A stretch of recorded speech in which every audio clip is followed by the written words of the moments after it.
Justru masih banyak yang ngeluh. Kenapa ya sejak Monet views-nya mulai berkurang.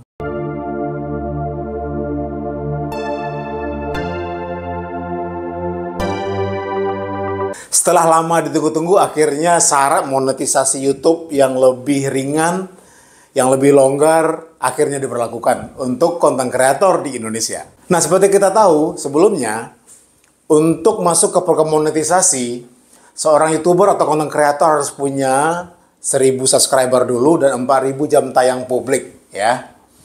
Itu sudah berlangsung cukup lama dan dirasakan oleh berbagai kalangan, terutama konten kreator yang baru mulai. Itu agak berat, baik 1.000 subscribernya maupun 4.000 jam tayangnya. Nah, 3 bulan lalu, YouTube mengumumkan ada sebuah keringanan atau kelonggaran dalam mengajukan program monetisasi.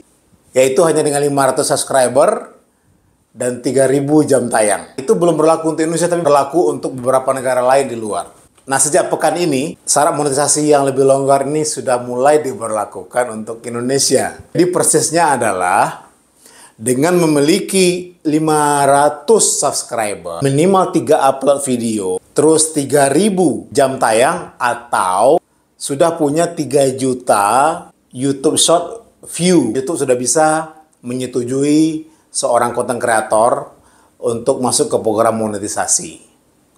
Nah, tapi ingat, ini sebenarnya keringanan aja, bukan benar-benar beda dari yang sebelumnya. Jadi dengan syarat yang lebih ringan tadi, konten kreator sebenarnya belum mendapatkan bagi hasil iklan yang kita lihat di halaman tonton YouTube atau watch page dan penghasilan dari YouTube Premium.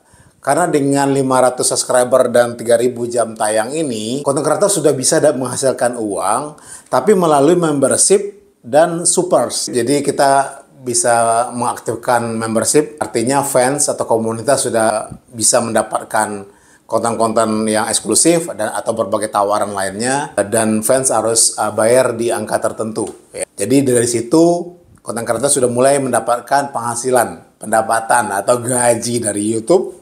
Dan yang kedua dari super atau super thanks. Kalau kita nonton, kita senang sama kontennya, itu kan di bawah video kan ada menu macam-macam tuh. Nah, ada super, ada thanks, super thanks. Klik di situ, bayar pakai GoPay.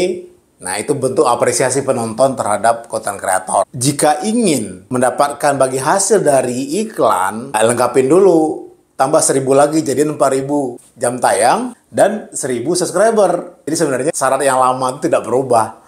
Cuma YouTube bikinin itu tahapan yang lebih ringan. Ada apa alasan ya? Mungkin salah satu alasannya supaya para konten kreator jadi semangat, sudah dimonetisasi, sudah ada uangnya. Dan yang kedua, bisa saja merupakan cara buat YouTube untuk mempelajari seberapa besar si animo konten kreator yang mengajukan untuk masuk ke program monetisasi dengan 500 subscriber dan 3.000 jam tayang. Saya yakin kalau animo ini sangat besar, YouTube akan lebih meringankan syarat-syaratnya ke depan. Ya kan bisa saja nanti 300 subscriber, 2.000 jam tayang sudah bisa masuk program monetisasi, tapi sumber pendapatannya masih dalam bentuk membership maupun super thanks. Sebenarnya tantangannya adalah bagaimana kita terus mengembangkan channel kan ya. Banyak konten kreator yang setelah disetujui atau setelah masuk program monetisasi, justru masih banyak yang ngeluh. Ada yang bilang, kenapa ya sejak Monet views-nya mulai berkurang.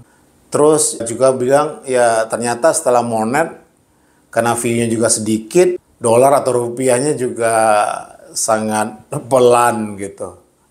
YouTube Studio di refresh, supaya kelihatan dolarnya berapa, di berapa hari kok nggak bergerak-gerak, atau cuma geraknya 0,1 dolar gitu. Sebenarnya kita nggak perlu khawatir ya soal ini. Jangan lupa untuk menjadi besar, kan mulai dari kecil dulu gitu. Langkah besar tuh dimulai dari langkah yang kecil. Yang sekarang sudah jutaan atau miliaran per bulan pendapatannya di YouTube, mulainya kan dari nol juga kan. Dari 0,1 sen dolar, 0,2 sen, 1.000 rupiah, 2.000 rupiah gitu. Nah makanya saya selalu bilang ke beberapa teman-teman, atau saya juga ketemu beberapa klien, karena kebetulan saya bekerja di digital agency dan saya punya banyak klien yang minta bantu mengembangkan YouTube channelnya gitu ya, baik personal, individual maupun lembaga atau perusahaan. Jadi saya sering banget berkomunikasi, mendapat curhat tentang kenapa sih setelah dimonetisasi kok slow banget gitu. Ada beberapa hal yang ingin saya ungkapkan di sini. Yang pertama adalah tidak ada sesuatu yang instan. Nggak ada tuh overnight instan. Dalam semalam kita jadi YouTuber besar, nggak. Semua dimulai dari kecil ya. Dan segala sesuatu tuh butuh proses kan. Apalagi kita mulai YouTube channel itu kan pasti kontennya beragam, gado-gado. Kan kita masih meraba-raba lah ya. Apa sih konten yang disukai oleh penonton kita? Formatnya seperti apa sih? Apakah vlog, tutorial, tips and trick? Kita nggak pernah tahu sebelum kita coba. View-nya juga masih turun naik kan ya. Artinya kita harus belajar ya. Makanya menurut saya jangan terlalu ngoyo atau jangan terlalu ngotot atau jangan terlalu buru-buru pengen monetisasi. Akan lebih baik kita pastiin dulu konten kita udah mulai banyak. Kita udah tahu format yang begini nih yang rame, ini tidak. Kita tiru aja polanya, yang rame itulah yang kita bikin. Kalau kita upload dalam sehari 2 hari sudah mulai ada yang nonton 10 atau 20 ya. Nah itu kan sudah mulai ada sebenarnya. Rajin-rajin baca analitik di YouTube Studio. Dari mana aja sih yang nonton? Bidang apa aja sih yang mereka suka? Berapa lama mereka nonton? Ini CTR-nya berapa sih? CTR atau klik rasio tayang. Dan berapa banyak sih yang nonton? Itu namanya CTR. Kalau CTR-nya tinggi, angkanya tinggi kayak 6%, 7% CTR-nya, itu berarti kan konten kita disukai tuh. Ada banyak hal yang menyebabkan CTR-nya tinggi. Ada mungkin karena judul yang bagus, thumbnail yang bagus, atau kontennya sendiri yang bagus. Kita pelajari semuanya. Karena semuanya sudah disediakan sama YouTube. Jadi kalau memang konten kita sudah mulai jalan, channel udah mulai jalan, dan sudah memenuhi syarat kayak 3.000 tayang, ya 500 subscriber, atau sudah 1.000 subscriber, 4.000 jam tayang, ya udah langsung aja apply, nggak apa-apa. Tapi kalau belum, jangan terlalu fokus mikirin syarat buat monetisasi. Oh, subscriber saya masih 200 nih, masih lama ke 500, apalagi ke 1.000. Jam tayang saya masih 200 jam tayang nih, kayak masih lama ke 3.000 atau ke 4.000. Akhirnya kita sibuk mikirin itu doang. Harusnya yang kita pikirkan adalah kontennya. Ke depan saya bikin apa lagi nih? Minggu ini saya bikin apa lagi nih? Ya, kira-kira apa yang menarik? Kita bisa riset di Google, di YouTube, lihat yang sudah jalan, yang sudah sukses. Itu yang paling penting sih menurut saya. Kalau ada salah satu klien saya yang sudah 10.000 subscriber dan jam tayangnya sudah lebih dari 6.000, dia bilang nggak usah apply dulu deh monetisasi. Kenapa? Supaya konsen dulu saya bikin kontennya. Saya nggak terdistrak. Saya nggak tergoda ngelihat berapa sih monetisasi, berapa sih dolarnya gitu. Hanya memboyarkan konsentrasi aja. Ya. Tapi ketika channel kita udah mulai berkembang, view itu sudah mulai alami, konsisten, ya nggak apa, bagus. Mau langsung mengajukan monetisasi ketika syarat sudah cukup boleh. Tapi kalau mau nunggu dulu juga boleh. Karena yang penting bukan soal diterima atau tidak monetisasinya. Soal bagaimana kita bisa mengendalikan, mengembangkan, merencanakan konten kita. Itu sebenarnya yang paling penting. Karena kebetulan saya punya pengalaman mengelola beberapa channel YouTube dari klien-klien saya gitu. Karena 5 tahun lalu saya pernah menjadi YouTube partner, dalam artian agensi yang approve oleh YouTube dalam membantu para YouTuber. Nah, dari beberapa klien itu saya melihat, waktu saya dan tim mengembangkan beberapa channel ini, yang sukses itu konsisten bikin konten. Konsisten aja, rajin, produktif gitu. Jangan terlalu memusingkan dulu view-nya berapa sih, algoritmanya gimana sih. Ya, nggak usah mikirin algoritma sebenarnya, ngapain. Itu urusan YouTube-nya. Saya mau bilang ya sebenarnya, algoritma itu nggak penting. Yang penting itu audiensnya kita punya nggak? Kalau konten kita bagus, ada yang nonton, algoritma itu kan ngikut. Jadi algoritma itu sebenarnya adalah metode untuk merumuskan bagaimana sebuah konten ditemukan dan dibagikan oleh YouTube. Ya, sejago apapun kita tentang algoritma, kalau konten kita upload tidak ada yang baru, ya percuma. Saya ingat salah satu YouTuber terbesar di dunia, Mr. Beast bilang, udah deh, nggak usah pusing soal algoritma, pikirin aja soal konten. Rencanain konten udah itu aja.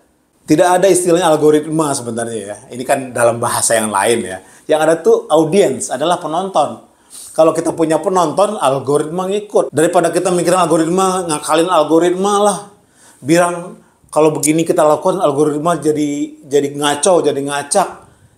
Terus channel kita jadi rusak. Come on, gak ada urusan soal itu. YouTube sudah membangun sebuah sistem yang sangat bagus, yang sangat adil. Siapapun bisa sukses. Nah, cara suksesnya pasti tergantung konten. Memahami bagaimana algoritma itu jalan sambil jalan aja. Malah ada beberapa kasus saya temukan, konten kreator yang sudah gede, dia nggak peduli sama algoritma. Yang penting dia tahu, kalau saya bikin konten ini pasti disukai oleh audiens saya, oleh penonton saya, karena dia sudah bisa pelajari. Asal saya bikin kayak gini, ya rame, nontonnya rame. Yang ini enggak. Udah itu doang yang dibutuhin. Ya, kalau saya bikin thumbnail kayak gini, pasti rame. Kalau saya bikin thumbnail kayak gini, oh enggak. Kalau warna thumbnailnya gelap, huruf fontnya terang dan gede gitu kebaca, lebih banyak orang yang klik. Kalau terlalu warna-warni malah enggak. Itu pengalaman masing-masing itu berbeda-beda gitu. Tapi satu hal percaya deh, kalau kita punya konten yang bagus, orang akan menemukan konten itu. Percaya aja. Bikinlah konten yang bagus. Konsisten. Sekali seminggu, atau sekali 2 minggu, nggak apa-apa. Karena saya yakin kan kita konten kreator juga punya kegiatan lain kan ya. Punya pekerjaan lain, ada yang harus bekerja sampai malam, nggak apa-apa. Sekali seminggu kita bikin pas weekend, pas akhir pekan. Tapi kalau ini bertumbuh dengan bagus, sudah banyak contoh kan menjadi full-time YouTuber. Profesinya ya YouTuber. Dan itu sudah banyak contohnya. Infrastrukturnya sudah dibikin oleh YouTube. Sistem sudah ada. Bikin konten, upload. Udah selesai. Kalau itu bagus, view-nya banyak, duitnya mulai masuk. Kita nggak perlu mikirin jualan iklan segala macam kan. Semua sudah ada semua. Terus juga ada fitur membership. Ada fitur super thanks. YouTube sudah melengkapi semuanya ini. Yuk, kita terus berkarya. Monetisasi adalah awal untuk melangkah lebih jauh. Tapi diterima di program monetisasi tidak ada artinya kalau tidak ada yang berubah dalam diri kita gitu. Kita bikin kontennya tetap nyantai, nggak mau belajar, nggak mau baca, ya nanti aja di pelan. Coba ingat kata seorang filosof. Proses yang sama pasti akan menghasilkan hasil yang sama kan. Jadi kalau sehari-hari kita bikin konten nih, kita syuting, kita edit, 3 jam selesai, pasti kan beda hasilnya kalau kita bikinnya seminggu. Risetnya dalam, skripnya kita bikin, kita baca-baca lagi, kita cari referensi-referensinya, kita syuting, kita edit, kita rapiin, 2 minggu totalnya. Saya bisa jamin konten yang dibikin dan disiapkan selama 2 minggu, hasilnya akan lebih baik daripada konten yang hanya disiapkan dalam 3 jam. Bener nggak? Logis saja kan? Kalau sudah diterima di program monetisasi, alhamdulillah. Kalau belum, itu bukan akhir segala-galanya. Tetaplah bikin konten. Kalau konten yang bagus, banyak yang nonton, uang akan ngikutin.